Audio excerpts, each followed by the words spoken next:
Pohon beringin roboh timpa jamaah salat Idul Fitri di alun-alun Pemalang, 2 jemaah tewas dan 15 terluka. Pohon beringin di Komplek Alun-Alun Pemalang, Jawa Tengah, tumbang menjelang salat Idul Fitri, Senin, 31 Maret 2025, pagi.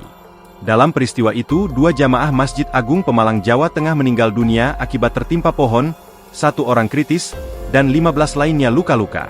Untuk diketahui, lokasi Masjid Agung dan alun-alun Pemalang masih dalam satu komplek.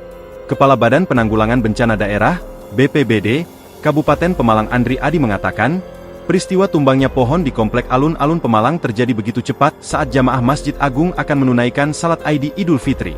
2 orang jamaah Masjid Agung meninggal dunia tertimpa pohon, 1 kritis dan 15 orang mengalami luka-luka saat akan menunaikan sholat Id, kata Andri. Andri mengatakan, peristiwa itu terjadi saat para jamaah akan melaksanakan salat Idul Fitri. Saat ini korban yang kritis dan luka-luka sedang ditangani tim medis di beberapa rumah sakit, ujar Andri.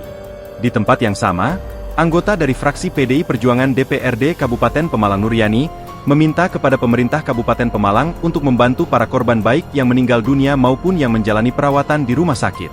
Selain itu, dinas terkait agar mengidentifikasi pohon besar yang sudah berumur tua agar peristiwa tersebut tidak terulang kembali.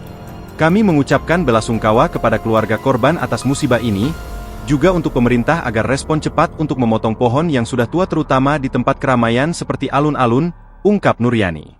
Di lokasi kejadian, tampak para petugas TNI Polri, BPBD dan PMI bahu-membahu memotong pohon yang tumbang dan membersihkan ranting.